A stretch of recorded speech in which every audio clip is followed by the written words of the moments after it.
Good. Did you do something special? We celebrate my birthday. Well, that's great. And Miss Braun says all teachers from my classrooms did drive-by. Oh, wonderful. That's great. That must have been fun. All right, what's up, everybody? We are into Friday here, June 12th, 2020. Got my man Gio back again. Got Mrs. Ferrara in the car. What's up? She's not driving. I hope she's not driving. She told me she wasn't going to be driving, so that's good. No, I'm definitely not driving. My son is an extraordinary driver, and so he's driving, and I'm the co-pilot, trying to be the silent co-pilot. Yeah, I hear you. I hear you. Slow down. It's yellow. I get it. I get it. Right. Well, what's up, everybody? It's good stuff. Why don't people come on and say hello? Gio, you're the first up. Hi, Miss Pagliari. Excellent. Hi, Gio, can you say hello to the viewers? Hi, Nick. All right, good stuff. J-Dubs. What's up? Good morning. Happy Friday. 2 weeks left of school. It's amazing. Yeah. Joy, we got you already, but come on through again. You got me here? Yep. Hey, good morning, everybody. It's great to be with you in transit, and I hope you have a great day. Cool. Christy. Good morning, Hauppauge. Hope you're all doing well and get ready for a great weekend. Yes. Maria. Good morning, everybody. I hope everybody has a great weekend. I hope you have a safe drive to Jersey. And that's it. Excellent. And Miss Ruthie Pincus. Good morning, Hauppauge. Happy Friday. Enjoy this pretty day. It really looks great outside. And we're rolling fast towards the end. Rolling fast. Rolling. What's that song? Who's that? Yeah. Tina Turner? Rolling down the river. Yeah, There we rolling go. down the river. Rolling down June. Rolling down June. That's Proud Mary. That's a great song. Right. It is. Joe, what comes after June? Sources tell me July, but Gio, you confirm. July. July. Let's do this, Gio. Who do you know that has July birthdays? Give me 3 people that you know have the July birthdays. Interesting. I'm not really sure. Interesting. Interesting. I bet because if I asked you it the other way, you'd nail it. If I told you a specific person they had a July birthday.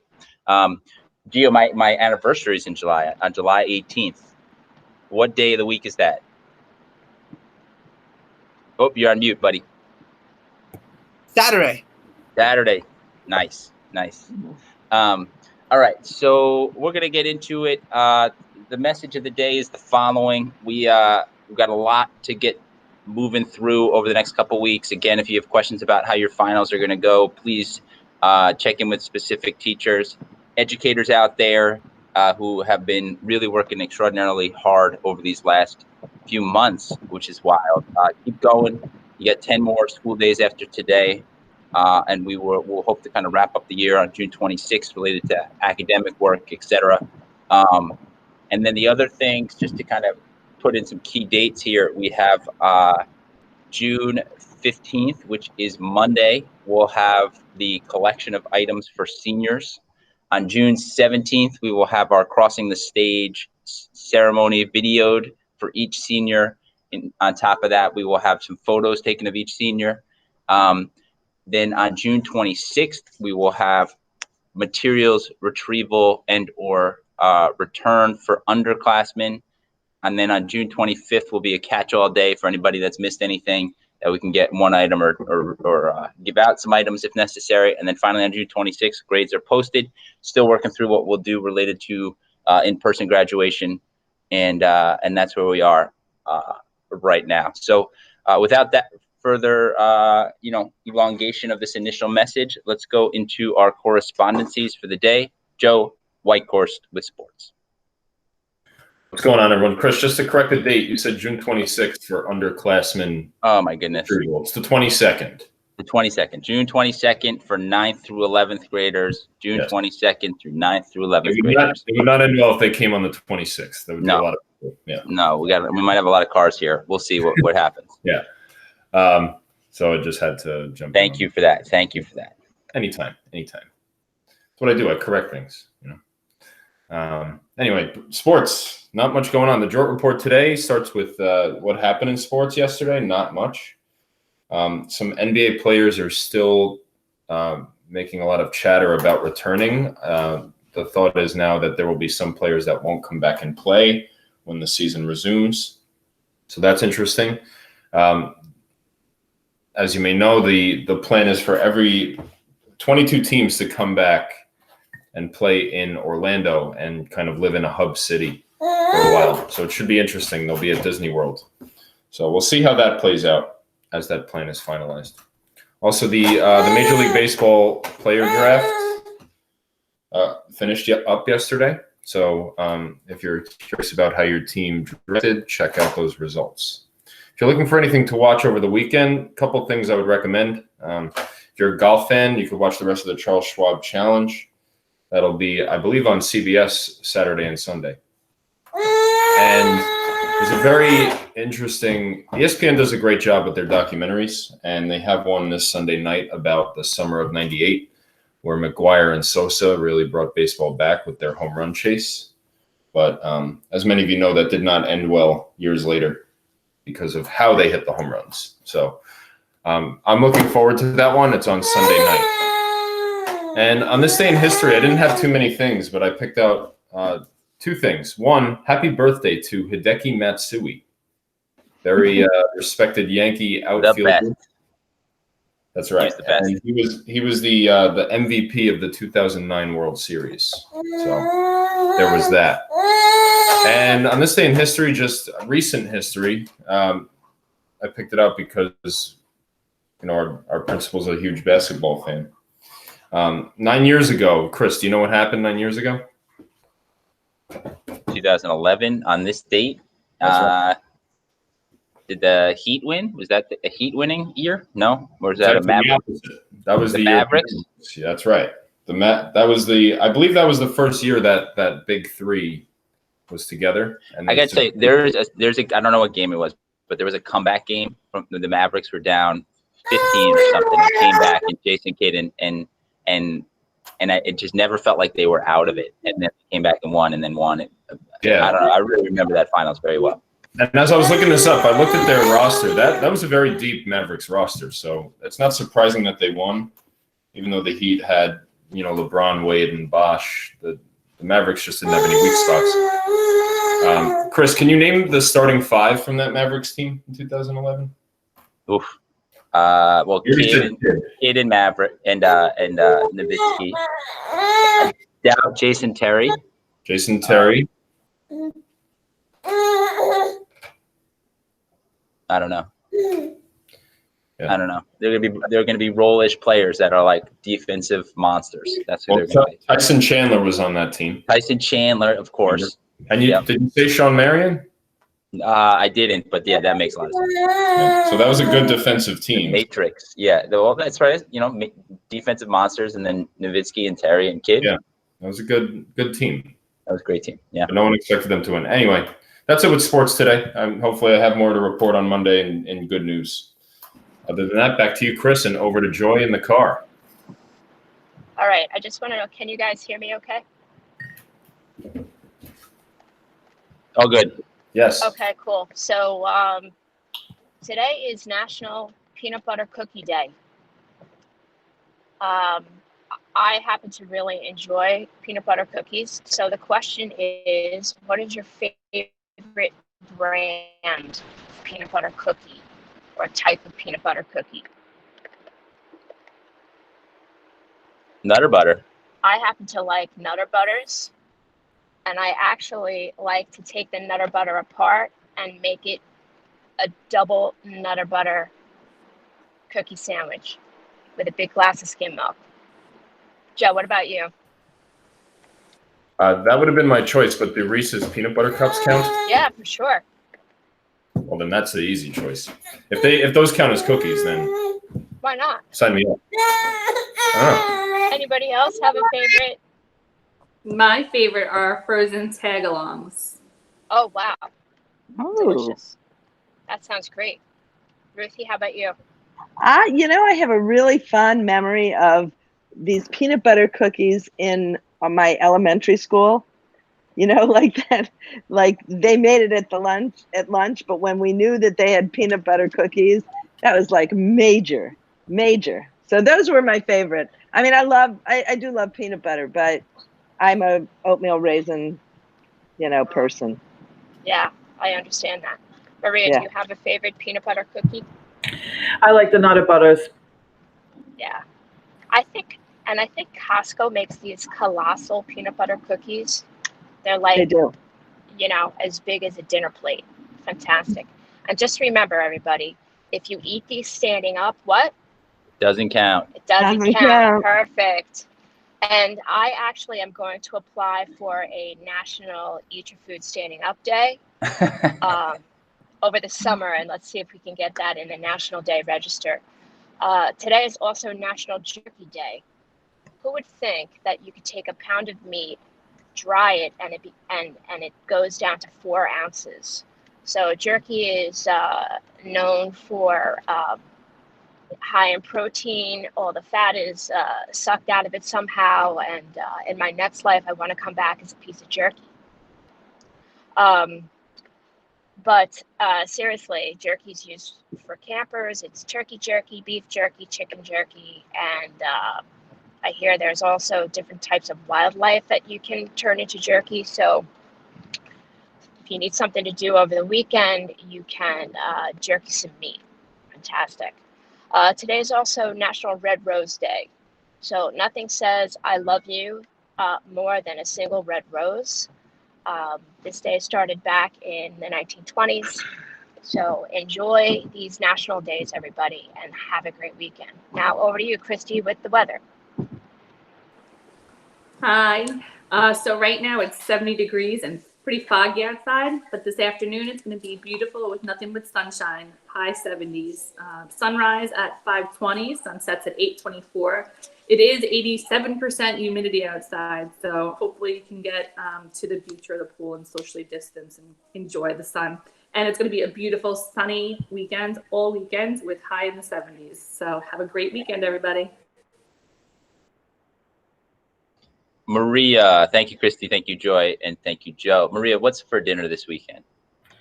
Oh, I got a lot of stuff cooking going on as far as cooking today. I'm actually making pepper and egg for dinner. My husband's sister, his oldest sister, she just came out of the hospital yesterday. She's by herself. So my husband's going to go upstate this evening and spend a few days with her, help her out. Since I ran out of sauce, I got up at 4:30 this morning. I bought a 6-pound can of crushed tomatoes, and I got up like way too early. And I have like sauce cooking. I'm going to freeze a bunch of meals for her, so when he goes up there, he could just pop them in her freezer, and she could just pull it out and help herself without having to worry to cook. So my family's having pepper and egg for dinner, and I'm just making a whole bunch of other stuff for him to take up with him. Sounds like a cooking-filled set of days you got ahead of you. So keep us updated on things that come Monday, and appreciate the update.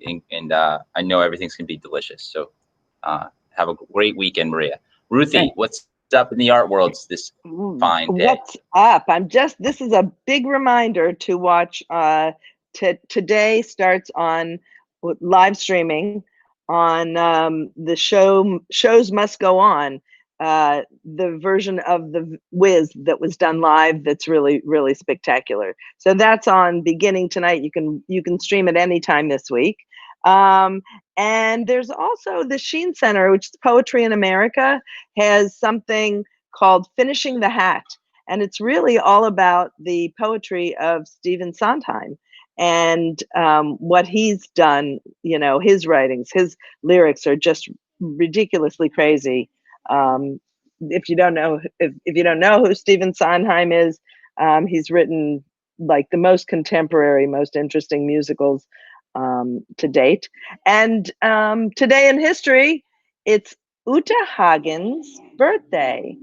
And Uta Hagen, we learn about in our intro classes. I at least every year, at least 2 or 3 kids do a project about Uta Hagen, because she wrote a book called Respect for Acting, and she's really had some theories on acting and on performance that were really extraordinary. So today's her birthday. So a lot of kids in my classes will know just who she is.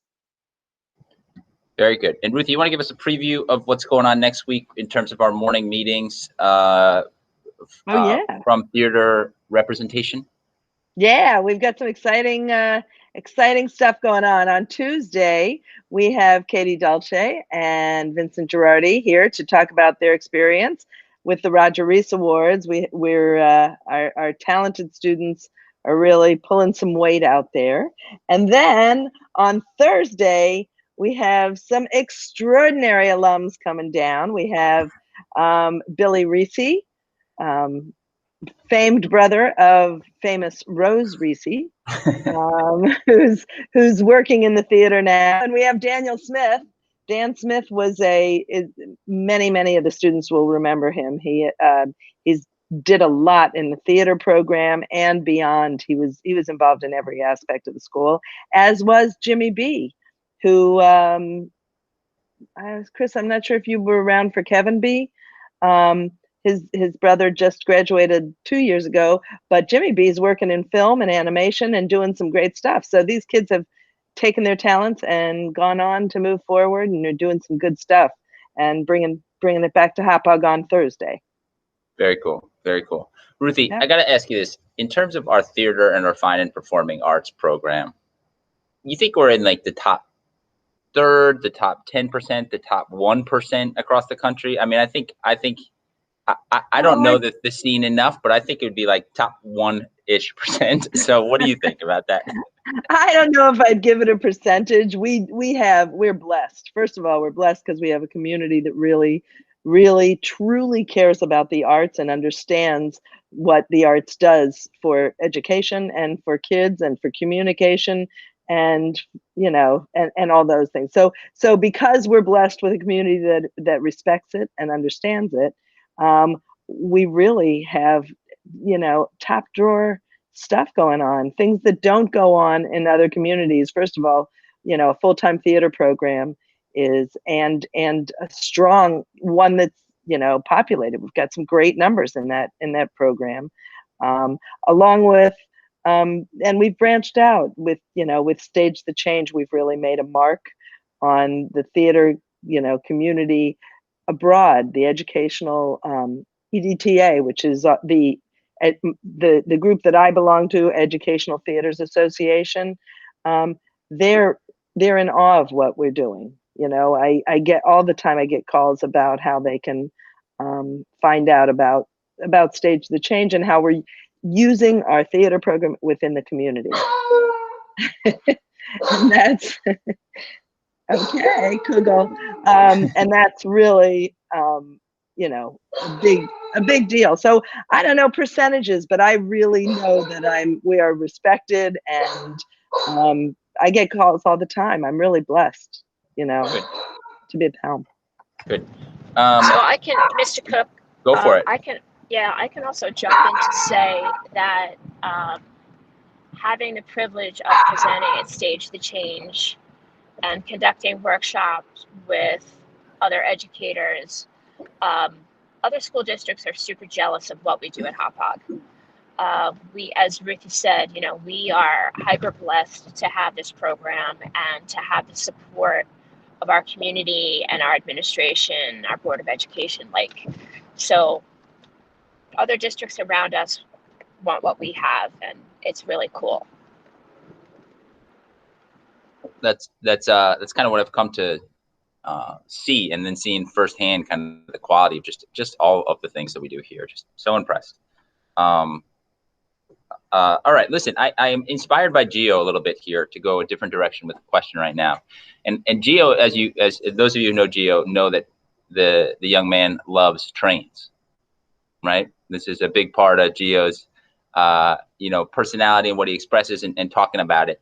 So I thought a question for the morning would be, what is like the most important or memorable train ride you can remember being on?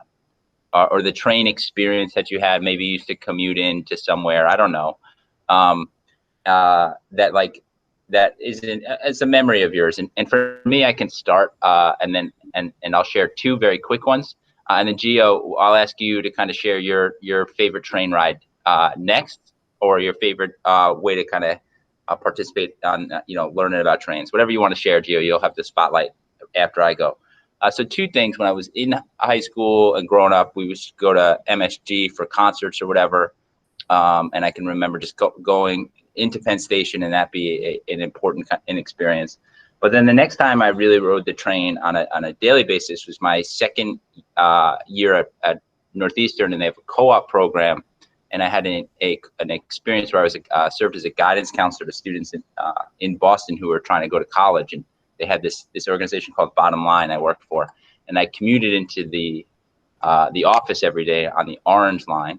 And that would mean that I went from Northeastern's campus. There was a train station right on campus, through different portions of the city, and then to this awesome place, Bottom Line. And just the amount of reflection that I'd be able to do, and kind of real world experience was tremendous. I just remember those train rides very vividly. Gio, what's been your favorite train experience? My favorite is the 2 train, and I go to West Farm Square, East Tremont Avenue in the Bronx. Got it. And why is that your favorite? Because my grandpa used to live there. Oh, it's beautiful. Beautiful. Thanks for sharing that, Gio. Joe Whitehorse, do you have a favorite train experience? Yeah, the one that jumped to mind to me was the semester I studied abroad in Rome. And the second weekend we were there, we went as a whole group to Florence. So it was my first train ride in Europe, and those trains are really cool. Much neater, in my opinion, than the ones around here. But it was just to go through the countryside and everything and see all that. That was really cool. Nice. Joy, what about you? Yeah, so in my former life, before I got into education, I worked in Manhattan on Madison and 57th. So I would take the Long Island Railroad, GEO, and then I'd take the E train uptown and then walk. So it was like a 20-hour-a-week commute on the railroad, and I did a lot of reading. But I would say one memorable train ride was on the way home from one day in March from St. Patrick's Day. All of the parade goers were on that particular train. And I remember there was a couple who had a lot of St. Patrick's cheer and stood up on the seat and started singing "Oh Danny Boy." But what was funny or cool about it was the rest of the people on the train started to sing with them. And of course, no one hit the notes correctly. And it turned out to be like a very funny laugh on that particular night. So I would say that's probably one of the most memorable train rides. Great, that's beautiful. What a cool scene, Christy. So I have a lot. I really do, but probably my favorite is when I was teaching AP chemistry. My students really worked hard, and at the end of the year, after the AP exams, we had some time. So we had a few traditions that we did. One was make ice cream, and everyone always likes to make ice cream. 2 is go down the Peconic in kayaks. So we all went in kayaks. But the other one was go to the Museum of Natural History and do a scavenger hunt. And I remember my first year, and I started pretty young. I think it was about 22 or 23. the first year that I took my AP chemistry kids there, I was astonished that some of them had never been on a train or to the city. So seeing their expressions, it was really kind of priceless. And yeah, that's probably one of my favorites. Beautiful. Maria, what about you? You got a good train experience? I have a lot of train experiences. A lot. I mean, growing up and being younger, we took the train all the time. Out here, I took the train a lot. I worked for years downtown Manhattan, and I went to school at night at Pace University downtown. So I took an early morning train. I took a late night train. A lot of experiences on late night trains. One thing though that I can say from taking a train is when you, and Joy, you probably know this too, when you take the train every day, same train in the morning, same train at night, you end up almost sitting at the same spot, the same chair, the same seat on the train, almost like the dining room table. You're with the same people. It becomes almost like a family. You know, and people share things, people talk, and it's really kind of interesting. I mean, I know, like, going in the morning, I ended up sitting in the seats that face each other at some point with elevator mechanics. And we sat there every morning and had coffee and took the train. That's awesome. Coming back at night was a whole different group. But you get to meet people and you see the same people every day, and it kind of becomes like a little adopted family. Yeah, that's cool. Very yeah, cool. That's so true, Maria. I took the 6:05 train out of Ronkonkoma and saw the same people every morning. I mean, nights were different depending on how late I worked, but yeah, very cool. Yeah, everybody ends up sitting in the same seat, and you know, that's why I said it becomes like a little extended family type of thing. That's cool.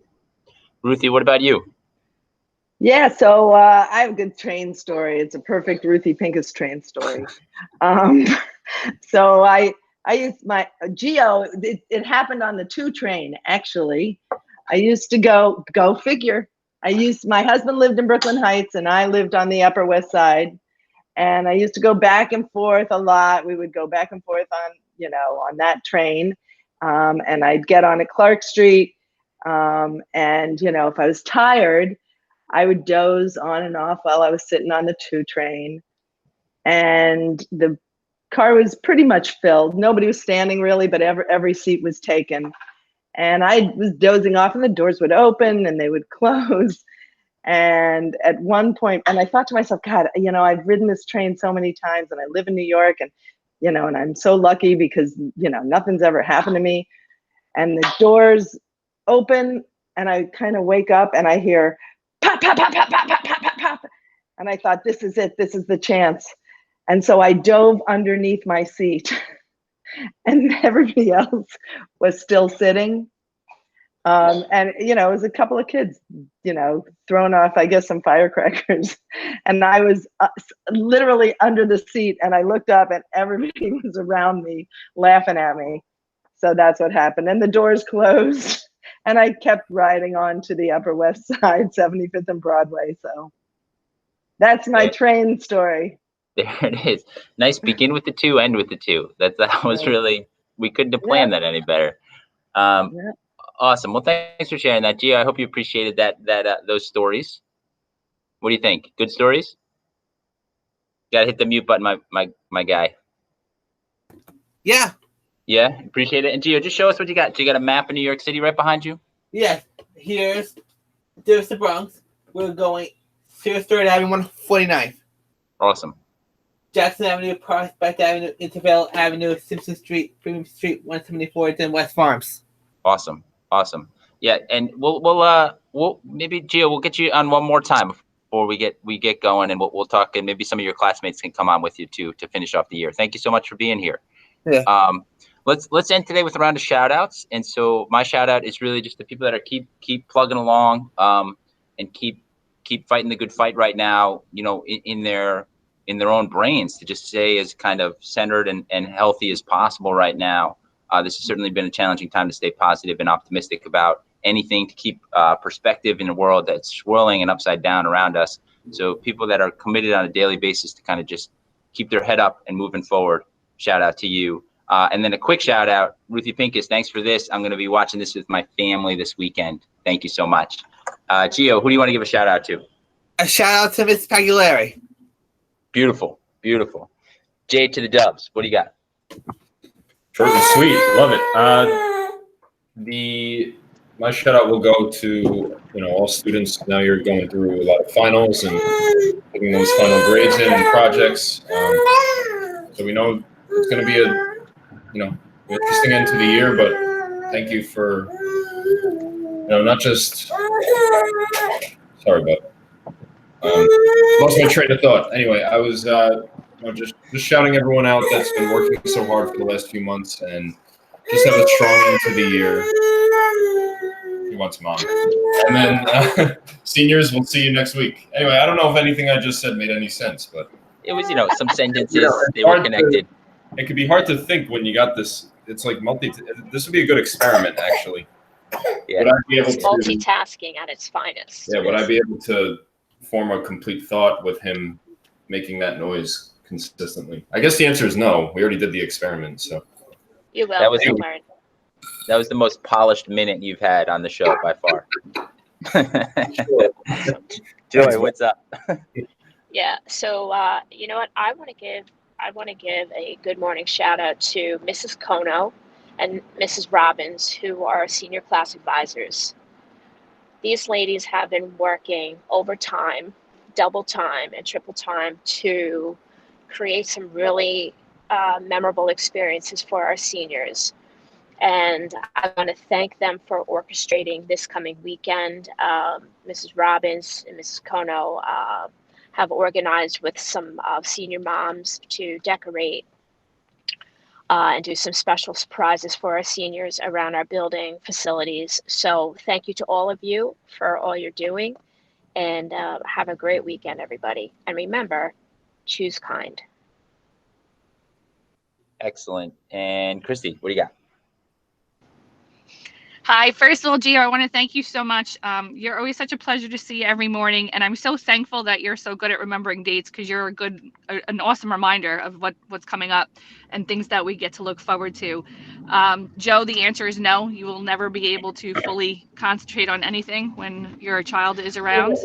And and the last shout out I wanted to give is to all the little kids out there. I took my son out for the first time the other day, probably in about 3 months.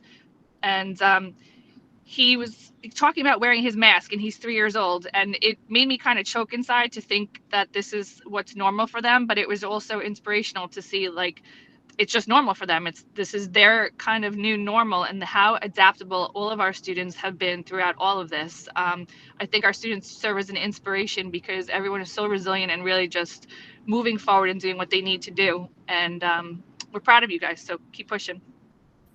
Nice. Maria. That's what I meant. Yeah, you did. You said the same thing, Joe. That was good. Maria.